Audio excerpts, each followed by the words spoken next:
जय श्री कृष्ण। मित्रों, गर्भ गीता बहुत ही अनोखा पाठ है।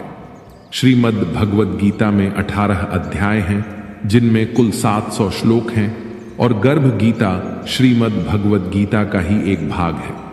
जिस प्रकार मंदिर के गर्भगृह में भगवान निवास करते हैं, उसी प्रकार भगवद गीता का मुख्य ज्ञान गर्भ गीता में समाया है। गर्भ गीता में जीव के जन्म और मृत्यु का संपूर्ण ज्ञान समाहित है। अपने परम कल्याण के लिए हर मनुष्य को इसका श्रवण करना चाहिए। भगवान श्री कृष्ण का वचन है कि जो भी प्राणी इस गर्भ गीता का सद्भावना से विचार और मनन करता है, वह फिर गर्भवास में नहीं आता है। उसे जीवन मरण के चक्र से छुटकारा मिल जाता है और ऐसी पवित्र आत्मा को भगवान के श्री चरणों में स्थान मिलता है। इसलिए हम सभी को गर्भ गीता का अनुशीलन अवश्य करना चाहिए। गर्भावस्था में मां संतान का भाग्य भी निर्माण करती है। इसीलिए यह मान्यता भी है कि जो गर्भवती स्त्री गर्भ गीता का नित्य श्रवण करके सही चिंतन और मनन के द्वारा अपनाती है, वह गर्भावस्था के दौरान आने वाली विभिन्न समस्याओं और अड़चनों को आसानी से पार कर जाती है। उसका गर्भस्थ शिशु श्रेष्ठ बुद्धि, श्रेष्ठ आचरण और शुभ संस्कार ग्रहण करता है। जन्म लेने के बाद वह आदर्श जीवन व्यतीत करता है। इस प्रकार गर्भावस्था के दौरान गर्भ गीता को रोज पढ़ने या सुनने से एक श्रेष्ठ और संस्कारी संतान की प्राप्ति होती है। आइए मित्रों, इस मुख्य ग्रंथ का पाठ श्रद्धापूर्वक प्रारंभ करते हैं। गर्भ गीता भगवान श्री कृष्ण और धनुर्धर अर्जुन के मध्य एक ऐसा दिव्य संवाद है जिसमें अर्जुन उत्सुकता पूर्वक भगवान श्री कृष्ण से प्रश्न पूछता है और भगवान श्री कृष्ण संपूर्ण सृष्टि के प्रत्येक प्राणी मात्र के कल्याण हेतु अर्जुन के सभी प्रश्नों का उत्तर देकर उसकी जिज्ञासा को शांत करते हैं। अर्जुन पूछते हैं, हे मधुसूदन, कृपया आप मुझे बताएं कि प्राणी जब गर्भ योनि में आता है तो वह अपने किस गुण दोष के कारण आता है। प्राणी जन्म से पहले गर्भ में कष्ट पाता है और जन्म के समय भी असहनीय पीड़ा पाता है। इसके बाद भी वह रोग पीड़ा के कारण दुख पाता है। उसे बुढ़ापे में अनेक रोग घेर लेते हैं और उसकी मृत्यु हो जाती है। अतः ही भगवान कृपया करके मुझे यह बताएं कि वो कौन से कार्य हैं जिनसे मनुष्य जन्म मृत्यु के दुखों से बच सकता है। यह सुनकर भगवान मधुसूदन मुस्कुराते हुए बोले, हे श्रेष्ठ धनुर्धारी अर्जुन, जन्म मृत्यु का बंधन तो उन प्राणियों की नियति है जो संसार में क्रियान्वित रहते हैं। जो प्राणी संसार में नष्ट होने वाले पदार्थों से प्रेम करते हैं, वे संसार की नश्वर वस्तुओं की इच्छा रखते हैं। यह पदार्थ मैंने पाया है और वह मैं पाऊंगा, ऐसी चिंता इस प्राणी के मन से उतरती ही नहीं है। आठों प्रहर वह माया को ही मांगता है। इस मृत्यु लोक में जन्म लेने के पश्चात प्रत्येक जीवात्मा इस संसार की माया से प्रेरित होकर भौतिक संसाधनों के बंधनों में बंध जाती है। वह अपना मुख्य उद्देश्य, जो कि मात्र ईश्वर की प्राप्ति है, उसे भूलकर परिवार, पुत्र पुत्री, सगे संबंधियों आदि के मोह में फंसकर रह जाती है। जन्म से लेकर मृत्यु पर्यंत तक इन सभी में फंसे होने के बाद जब जीव का अंतिम समय आता है तो वह अपनी अधूरी इच्छाओं के बारे में ही सोचते हुए प्राण त्यागता है। ऐसा इस कारण होता है कि मानव जाति कभी संतुष्ट नहीं होती। उसे सदैव कुछ और की चाहत बनी रहती है। यही कारण है कि मनुष्य बार बार जन्म लेता और मरता रहता है तथा यह चक्र निरंतर चलता ही रहता है। मनुष्य संसार की दौलत पाने की तो कामना करता है, परंतु भगवान की भक्ति से विमुख हो जाता है। इसलिए वह बार बार अनेक योनियों में पैदा होकर जीवन मरण और गर्भ के दुख को भोगता है।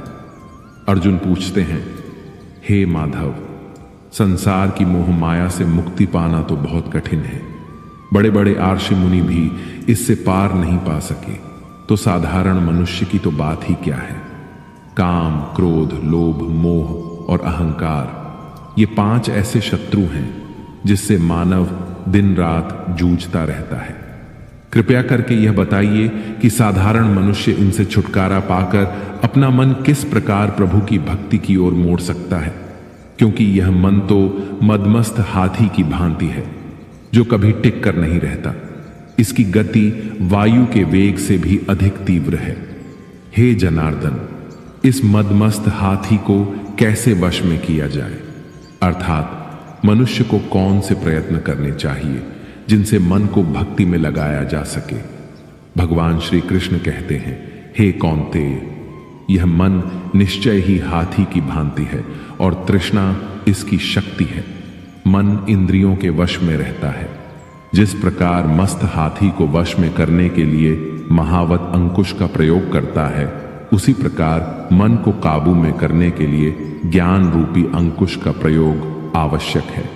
भक्ति और ज्ञान अभ्यास करने पर ही प्राप्त होते हैं। अहंकार करने से जीवन नरक के समान हो जाता है।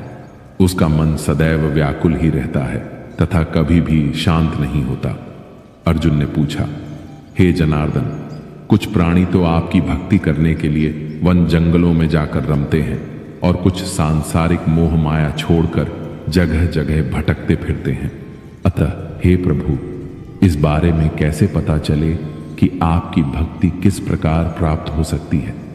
भगवान श्री कृष्ण कहते हैं, हे अर्जुन, जो प्राणी मुझे खोजने के लिए जंगलों में फिरते हैं वे सन्यासी व वैरागी कहलाते हैं। वे सिर पर जटा बांधते हैं तथा भस्म लगाते हैं, लेकिन फिर भी वे मेरे दर्शन नहीं कर पाते हैं, क्योंकि उनमें भक्ति व प्रेम नहीं है। वे अहंकार में डूबे हुए हैं। तप या वैराग्य का अहम तो मेरी भक्ति पाने में बाधा डालता है। शुद्ध मन से भक्ति करने वाले सतत अभ्यासी जो काम, क्रोध, मोह, लोभ और अहंकार से परे हैं, मैं उन्हें ही दर्शन देता हूं। अर्जुन पूछते हैं, हे मधुसूदन, मनुष्य इन 5 विकारों से ग्रस्त होकर अपने सांसारिक जीवन को नष्ट कर लेता है। हे माधव, वह कौन सा पाप है जिसके कारण किसी की पत्नी की मृत्यु अल्प आयु में ही हो जाती है, पिता के जीवित रहते पुत्र की मृत्यु हो जाती है, और किस पाप के कारण व्यक्ति नपुंसक हो जाता है? श्री भगवान बोले, हे अर्जुन, जो व्यक्ति किसी से कर्ज लेकर उसे चुकाता नहीं है, वह इस पाप कर्म से अपनी पत्नी को खो देता है। उसी प्रकार जो किसी की अमानत को नहीं लौटाता, उसके पुत्र मर जाते हैं। जो किसी व्यक्ति को सहायता करने का वचन देकर भी समय पर उसकी सहायता नहीं करता, वह नपुंसक हो जाता है। ये सभी बड़े भयंकर पाप हैं। अर्जुन ने फिर पूछा, हे कृपा निधान, मनुष्य किस पाप के कारण हमेशा रोगी रहता है और किस पाप के कारण बोझा ढोने वाले गधे का जन्म पाता है? स्त्री तथा गधे का जन्म प्राणी को किस पाप कर्म के कारण मिलता है? मनुष्य किस कुकर्म के फलस्वरूप जघन्य पशु बनता है? श्री भगवान कहते हैं, हे धनुर्धारी, जो मनुष्य कन्या अथवा स्त्री को बेचने का कार्य करता है अथवा जो कन्या दान करता है और इस कन्या दान का मूल्य लेता है, वह हमेशा भयंकर रोगों से पीड़ित रहता है। जो अभक्ष्य भोजन करता है और विषय विकार के लिए मदिरा पान करता है और दूसरों को प्रताड़ित करता है, वह गधे का जन्म पाता है। जो झूठी गवाही देने वाला होता है, वह भाग्यहीन स्त्री का जन्म पाता है। जो भोजन बनाकर पहले स्वयं खा लेता है, बाद में भगवान को दान करता है, भोग लगाता है, वह बिल्ली या शूकर की योनि में जन्म लेता है। अर्जुन पूछते हैं, हे कृपा निधान, इस संसार में जिन प्राणियों को आपने सुवर्ण दिया है, उन्होंने कौन सा पुण्य किया है? और जिन प्राणियों को आपने धन धान्य प्रदान किया है और उत्तम वाहन दिए हैं, उन्होंने कौन से पुण्य किए हैं? इस संसार में आपने किसी को तो इतना सुंदर बनाया है और किसी को इतना कुरूप, किसी को धनवान बनाया, किसी को निर्धन, ऐसा क्यों है? भगवान श्री कृष्ण कहते हैं, हे धनंजय, जो उत्तम रीति नीति से किसी सुपात्र को स्वर्ण दान करता है, वह उत्तम वाहन और धन्य धान प्राप्त करता है। जो भगवान को साक्षी मानकर कन्यादान करते हैं वे उत्तम पुरुष का जन्म पाते हैं। हे अर्जुन, जिन प्राणियों ने अन्न दान किया है उनका स्वरूप सुंदर होता है, और जिन्होंने विद्या दान किया है वे विद्वान होते हैं। जो संतों की सेवा करते हैं वे धनवान व पुत्रवान होते हैं। अर्जुन ने पूछा, हे मधुसूदन, मनुष्य धन और सांसारिक सुखों के प्रति इतना मोह क्यों रखता है?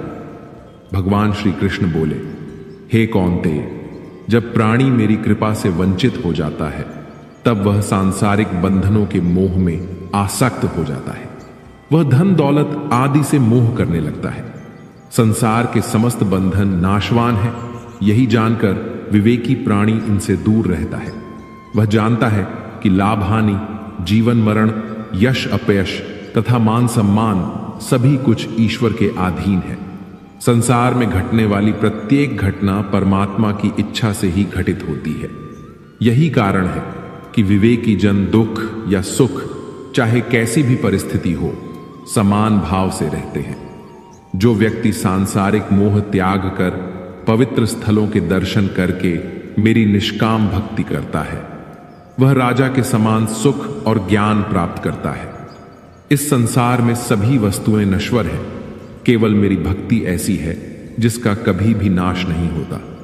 अर्जुन पूछते हैं, हे जनार्दन, मनुष्यों में शारीरिक रोगों जैसे रक्त विकार, खंडवायु, अंधता तथा अपंगता आदि का क्या कारण है? ये रोग क्यों होते हैं? बताने की कृपा करें।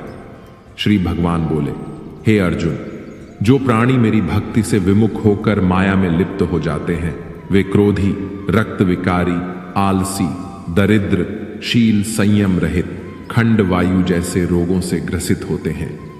जो स्त्री अपने पतिव्रता धर्म का पालन नहीं करती वह संयम रहित, ज्योतिहीनता जैसे विकारों से ग्रस्त रहती है। अर्जुन पूछते हैं, हे मधुसूदन, कृपा करके गुरु दीक्षा के बारे में भी कुछ बताने का कष्ट करें। मुझे गुरु की महिमा के बारे में भी बताएं। श्री भगवान ने कहा, हे धनुर्धारी, तुम्हारा यह प्रश्न संपूर्ण मानव जाति के लिए कल्याणकारी है। तुम धन्य हो और धन्य है तुम्हारी जननी।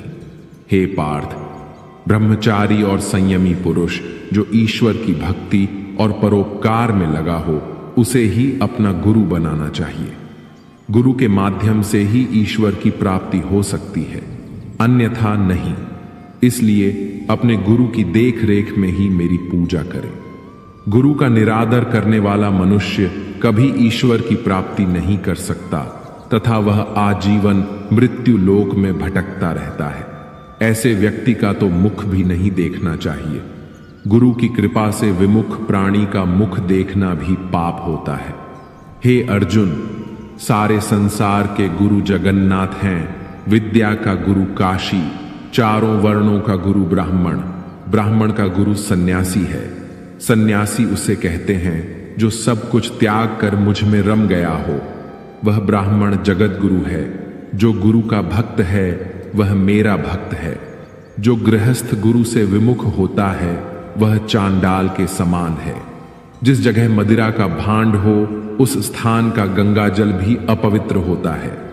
इसी तरह गुरु से विमुख व्यक्ति का भजन भी अपवित्र होता है, उसके सभी कार्य निष्फल हैं।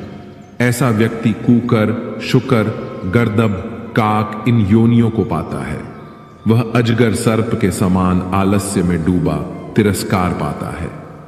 हे कौन्तेय, गुरु दीक्षा के बिना प्राणी का उद्धार संभव नहीं है। जो गुरु की सेवा करता है उसको कई अश्वमेध यज्ञ के पुण्य का फल मिलता है।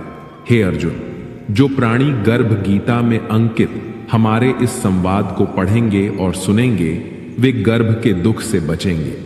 वे नरक लोक की 84 लाख योनियों में जन्म मरण के चक्कर से मुक्त हो जाएंगे। भगवान श्री कृष्ण के मुखारविंद से इस प्रसंग को अर्जुन ने बड़े ध्यान से सुना। इसी कारण इस पाठ का नाम गर्भ गीता है। इस प्रसंग को पढ़ने और सुनने से व्यक्ति को पुण्य का फल मिलता है तथा उस व्यक्ति पर सदैव भगवान श्री कृष्ण की कृपा बनी रहती है तथा सभी मनोकामनाएं पूर्ण होने के साथ साथ इस जन्म तथा पिछले जन्मों के किए गए पापों से भी छुटकारा मिलता है। हर रोज गर्भ गीता का पाठ करना या सुनना गर्भवती महिला के लिए अति उत्तम माना जाता है। हर एक गर्भवती महिला को गर्भ गीता का पाठ जरूर करना चाहिए। इससे उसकी संतान अच्छे विचारों और संस्कारों वाली बनेगी। मित्रों, मैं आशा करता हूं कि